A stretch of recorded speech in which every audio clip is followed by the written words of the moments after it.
Welcome to the Pet Loss Journals podcast. I am your host Louise. This podcast is all about the reality and impact pet loss has on our lives, and I will be discussing my personal journey through pet loss. So if you are struggling on your own pet loss journey, then this is the podcast for you.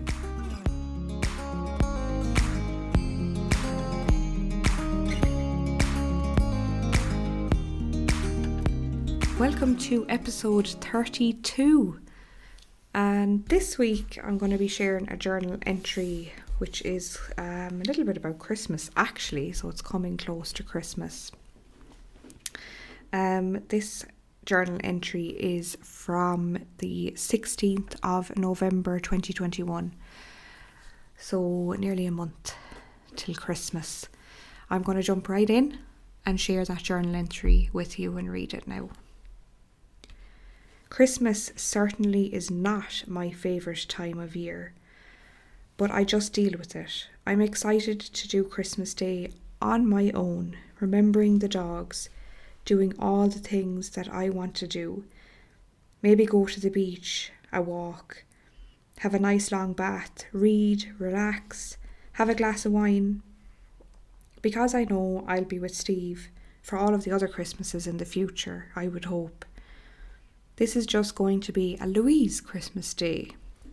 I want it to be a day where I truly accept the trauma I went through and focus on the amazing, bright future I have ahead of me. And what happened to me was awful, tragic, and that's okay. I really feel like the dogs could help me. Their energy will really, really help me. I just feel that it's so magical. So that is my journal entry that I am sharing with you for this week. Some of you might be surprised or might be wondering, oh my God, did you actually do that? And well, I guess I'll share in another journal entry if that came true or if that happened. So it would be lovely to share that with you all. That was my thoughts. That was what I wanted to do. I wasn't very vocal about wanting to have a Christmas just me, because of the judgment, the pushback. But I was really, really invested in myself at that stage and listening to my needs, what my body wanted, what I felt was going to be right for me at that time in my life. And that is perfectly okay. There's not very many people that I have met or spoken to in my life that have spent a Christmas Day on their own. Especially if they have difficult family life. So you would have noticed that I said Christmas is certainly not my favourite time of year. It isn't. It hasn't been. My parents separated many years ago, and then they got divorced. So it was. Christmas is always very difficult for me personally. I find it to be very pressuresome. It's a time of year where a lot of people are broke, basically, to put it very plainly and bluntly. But there's so much pressure on people to provide extravagant gifts, to drive themselves into the ground, making dinner and prepping and cleaning the house and having everything perfect. And I think sometimes the element of love and connection is often lost in all of these things, which is so sad. And I know that's not the case for everybody, and I know that's not the case for every family, but it's important to highlight that it can be. And also the fact that if you have lost a pet really close to Christmas, you may not want to celebrate with family, you may not want to be in that environment. It might be really, really difficult for you, and that's perfectly understandable. It's so understandable to feel that way, and that's okay. I know it's really difficult to say no. I know it's really difficult to decline offers of Christmas Day dinner or spending the day with this person, that person, visiting this house, that house, and so on. Whatever your beliefs are at Christmas, it's going to be really, really difficult when you've lost your pet. Trying to explain that to people or to distant relatives or whoever it may be in your family can open a can of worms and can put you in a position where you feel really uncomfortable, you feel unseen, unheard, misunderstood, and it's just a terrible feeling, a terrible place to be when all you want to do is feel understood, feel comforted. Maybe all you want to do is be given that space to just do what you want to do on that one day of the year.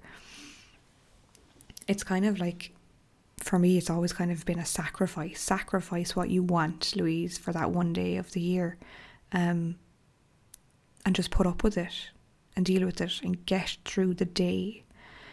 That's what it was like for me for so many years, and it's not what I do anymore. So I do not do that. I do what I feel comfortable doing on that day, on Christmas Day. And that's what I'm going to do forevermore for the rest of my life. So it took me a long time to get to that mindset, to that place. So don't even feel that, God, if you're saying to me, oh, I'm a million miles away from that, Louise, I don't know how I'll ever going to get to a place of verbalizing what I want to do, or declining invitations, or planning something that I want to do way ahead of time, saying, oh no, I already have plans. And you don't have to give details to people. You don't have to provide specifics to people of what you're doing instead. You don't have to. You're just like, no, I have something lovely planned, and I had a plan for many months. And there's a way to navigate these conversations where you don't feel pressured to provide that information, especially when it was really close to when your pet passed away. And even if it wasn't, I mean, you can see here, this journal entry is from November 2021. So, 2 years later, after my dogs died. And I'm still wanting to honour them. So really the timeline does not matter. It doesn't matter how long ago your pet died. It doesn't matter even if your pet died at Christmas. That could be really difficult every Christmas. I just want to acknowledge that in this conversation. But what this journal entry is really saying to me, and I hopefully want to relay that to you, is that doing what you feel comfortable doing when you are grieving is really, really important. Letting people overshadow you, suffocate you with what they want you to do, and their opinions of, you will feel better if you come to our house on Christmas, or this will help you to feel better, you will cheer up, you'll forget about everything bad that happened, you take your mind off your pet for however long you're with us visiting, and it'd be good for you to make an effort and get yourself out there and get on with things, and all of these kind of sayings that I want to gently empower you to say,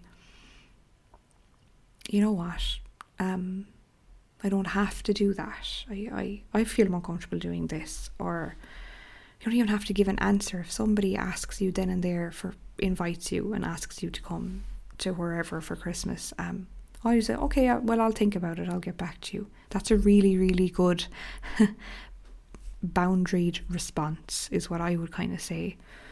It's a strong boundaried response, because you are going to actually think about it. You might have already decided what you want to do for Christmas, and this kind of scenario encompasses any other time of the year, celebrated dates and things like that, like Mother's Day, Father's Day, Easter, Halloween, all of these kind of times of year, and oh, okay, I'll think about it and I'll get back to you. It's such a strong response, but it gives you that time to think about what you want to do.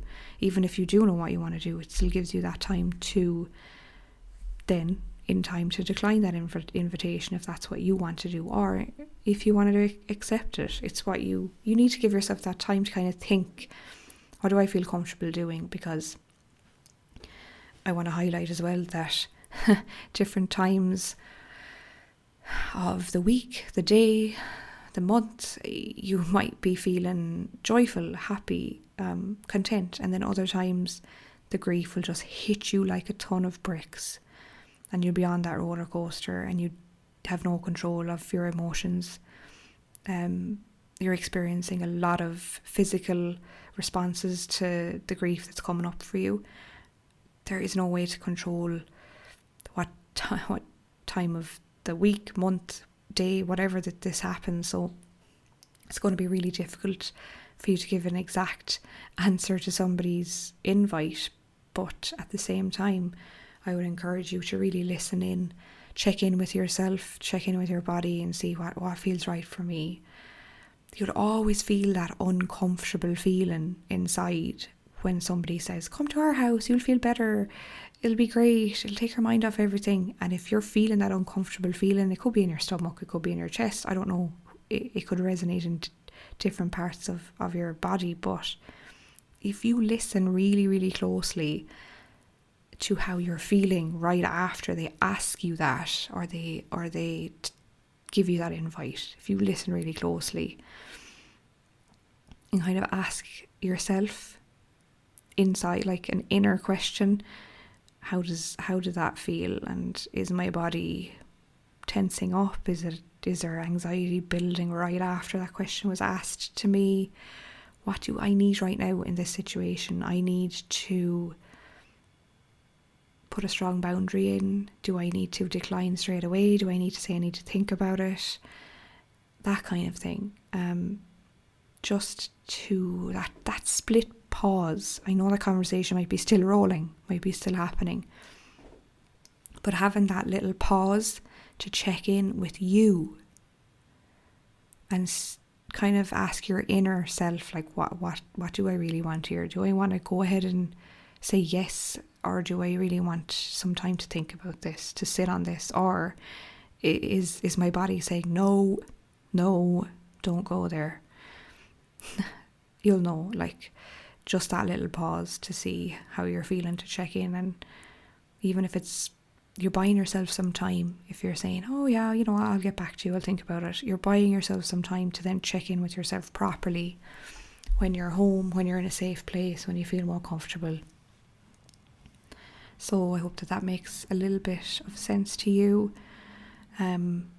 Obviously I do know that it is March and we're talking about a Christmas, but I'm going with these journal entries chronologically. I'm following them. I'm going from one month to the next, and I think that it's all relevant talking about this. It just happens to be coming up to Christmas in this journal entry, but this could be any particular celebration throughout the year that it can be interchangeable that way. So I hope that was a little bit helpful, and that it's important to kind of check in with yourself. I will be sharing what happens from this journal entry, what I did for Christmas or what I didn't do. So keep listening on in the weeks ahead, and I'll be sharing that episode soon enough. But yes, I would like to talk a little bit about the Patreon, because there is something exciting that's going to be happening soon. I'm going to be doing some monthly Zoom sessions, and these Zoom links will be sent to all Patreon members, and this is going to be a place where people can join for free, a monthly Zoom. And this is going to be a place where people that have experienced pet loss or are anticipating pet loss can come. They can have their camera on or off. But of course, it's really good to see each other and connect. I'll be kind of taking the lead at the beginning of these Zoom sessions, with a little exercise for people to do, and then just giving people some space to speak about their experience and share what they need to share when they know that they feel safe around others that are experiencing pet loss or that have done. Also, something really unique that I want to offer in these sessions, these Zoom monthly sessions, is that I will open some Zoom breakout rooms for past clients that may have some grief work that they are continuing on with, and they can do that in a private breakout room as well. So that is something that some of my past clients will know exactly what I'm talking about. I always talk about, after my 6-week pet loss programs that people do, I always talk about the continued grief work that would be very beneficial for them to do, and this creates a space for them to do that. So that is something that's extra special as well to add on to it. People can share photographs or share their screen of pictures of their pets, and all kinds of lovely things will be happening in these Zoom sessions. If that is something that interests you, and that you feel, this might be something that I really feel guided towards doing, then of course all you have to do is go to the show notes underneath this episode, and you just have to join the Patreon channel. And you'll actually receive extra bonus content, and also be receiving the Zoom links once you are a member of the Patreon for the monthly Zoom sessions. So that is something exciting I wanted to share with you all. So the first one of these will be very, very soon, and I would hope that I will get that organised really, really quickly. So I can message all of my Patreon members within Patreon and let them know the finer details. But yeah, thank you for taking the time to listen to this week's episode. Remember, your pet loss grief is real, and it is so valid. Please be gentle on yourself. Until next time, take care.